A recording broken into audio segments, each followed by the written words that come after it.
Education system में बस एक एजुकेशन और सिस्टम की कमी है। स्किल्ड सिखाते, आज हम लोग किसको चाइना को ओवरटेक कर रहे होते। आज हमारे पास स्किल्ड की इतनी कमी है जिसका कोई हद। एजुकेशन हम लोग का मेंटल लेवल को अपलिफ्ट करता है। इसके अगर गांव में कोई इंसान फल खरीद के ले जा रहा है ना, इट मीन्स या तो उसके घर कोई पूजा होगा या तो कोई बीमार। टीचर इतना कॉन्फिडेंस होना चाहिए, वो बता सकता है कि ये टॉपिक हर बच्चे को समझ में आया कि नहीं आया। एक टीचर से ज़्यादा उसका एक दोस्त बन के पढ़ाइए, फिर देखिए वो अपनी हर एक कमजोरियों को बताएगा वहाँ और वो रिस्पेक्ट करेगा। जो मौजूदा शिक्षा प्रणाली है, क्या आपको लगता है उसमें बदलाव होना चाहिए? क्योंकि दुनिया बहुत आगे बढ़ रही है, कोडिंग की तरफ बढ़ रही है, हमारे यहाँ भी होता है, लेकिन उस लेवल पर अभी आपको लगता है क्या क्या चेंज होना चाहिए? क्या सोचते हैं खान सर? एजुकेशन सिस्टम में बस एक एजुकेशन और सिस्टम की कमी है। ये एजुकेशन, एक बात बताइए, हमको ये नहीं समझ में आता है। हम लोग बच्चों के सामने एक बड़ा अच्छा सा भाषण दे देते हैं कि शिक्षा का उद्देश्य होता है एक अच्छा इंसान बनना। वो माँ बाप बना देते हैं अच्छा इंसान, वो अच्छे माँ बाप रहेंगे, अच्छा परिवार रहेगा, सराउंडिंग ठीक रहेगी, हो जाएगा वहाँ पे। क्या उसको भाषण दे रहे हैं? उससे जिंदगी का एक बहुमूल्य समय खींच लिए, आप उसको इंडिपेंडेंट नहीं बना पाए।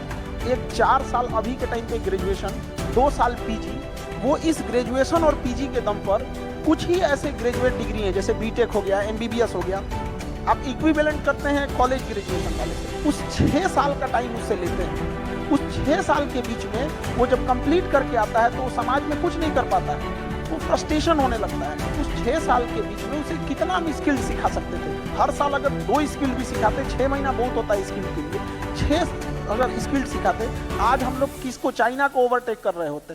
आज हमारे पास स्किल्ड की इतनी कमी है जिसका कोई हद नहीं। गांव में आप किसी से कह दीजिए एक टोस्ट बना दो, ब्रेड बना दो, नहीं बना पाते। उसमें क्या चीज रखा है? वो मशीन की खेल है, फर्मेंटेशन है, मशीन बना के। तो गांव में आज कोई ब्रेड खाने जाएगा तो उसको कहेगा फोटानी भइले तू तरह, मतलब इस लेवल का चीज है। तो हम लोग को स्किल्ड जरूरी पड़ा। इंडिया एक ऐसा जगह है, एजुकेशन हम लोग का मेंटल लेवल को अपलिफ्ट करता है, लेकिन परिवार भी तो है, बूढ़े माँ बाप हैं, उनका इलाज भी कराना है, अपना पेट भी भरना है, सोशल रिस्पॉन्सिबिलिटी भी होती है। तो स्किल्ड हमें तुरंत पैसे दे सकता है। एजुकेशन उस चीज को अपलिफ्ट करने में हेल्प करता है। भाई पहले हम खड़े होंगे तब तो दौड़ेंगे, एजुकेशन है तो तुम दौड़ उसको यार, तू उतार देगा हाथ पैर उसका। तो ये चीज होना चाहिए। किस लेवल पे हमारे यहाँ गरीबी है। आज हम लोग ताज होटल में बैठ के ये डिसाइड कर रहे हैं कि सरकारी स्कूल में एजुकेशन कैसे अच्छा होगा। ये वैसा ही है जैसे फ्लाइट के बिजनेस क्लास में बैठ के आप डिसाइड कीजिए कि ट्रेन की जनरल डिब्बा कैसे ठीक होगा। ये देखना पड़ेगा कि हमारे कंट्री में किस लेवल तक गरीबी है। आप देखिए कि अगर गांव में कोई इंसान फल खरीद के ले जा रहा है ना, इट मीन्स या तो उसके घर कोई पूजा होगा या तो कोई बीमार पड़ा होगा, वो खाने के लिए नहीं ले जा रहा है। ये गरीबी है। और वहां हम लोग उसको कहेंगे एंटरप्रेन्योर बनो, अपनी कंपनी खड़ा करो। परिवार नहीं खड़ा कर पा रहा है, कंपनी खड़ा करेगा। अच्छा, चूंकि बहुत ही बढ़िया बातें कर रहे हैं, आपको 24 घंटे के लिए देश का शिक्षा मंत्री बना दिया जाए, क्या आप सबसे पहले बदलाव करें? कुछ नहीं कर पाएगा इंसान, कुछ नहीं। तो ये फिल्मों में ही है। आप देखिए, आप किसी पायलट को टेम्पू दे दीजिए, टेम्पू, और कहिए उड़ा दे इसको, वो रनवे पे दौड़ते रह जाएगा, नहीं उठेगा वो। बहुत बढ़िया। मूस मोटैया लोढ़ा हुई, हाथी घोड़ा थोड़े हुई।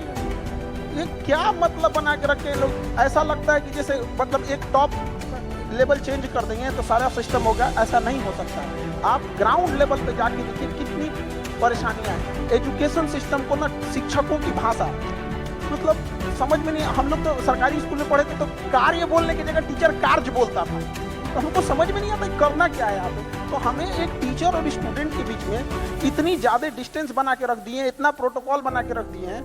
आज 90% स्टूडेंट, उनको अगर क्लास में कोई टॉपिक नहीं भी समझ में आ रहा है, टीचर बोलेंगे समझ में आ गया तो हाथ उठा देगा।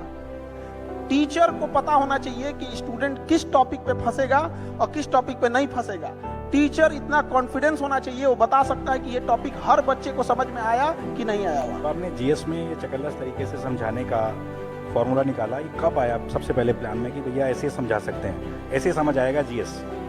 हम लोग जब स्टूडेंट थे ना तो टीचर लोग इतना लंबा लंबा बात बोलते थे, लोग समझ में नहीं आता था क्या बोले लोग। हम लोग को लगता था कि हम लोग पैदाइशी में कुछ मैन्युफैक्चरिंग डिफॉल्ट हो गया हम लोग में, कुछ लगता है पाठ पूजा कम है दिमाग में, समझ में उतना नहीं आता था।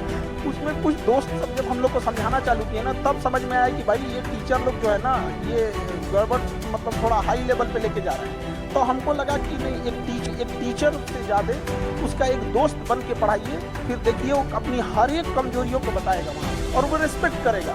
रिस्पेक्ट में कभी कोई कमी नहीं आएगी। रिस्पेक्ट किसका करता है? जिससे हमें कुछ सीखने को मिलता है। जैसे उसको लग जाएगा यार ये इंसान ने बहुत बेहतरीन ढंग से पढ़ा दिया, तुरंत वो रिस्पेक्ट में कोई कमी नहीं करेगा।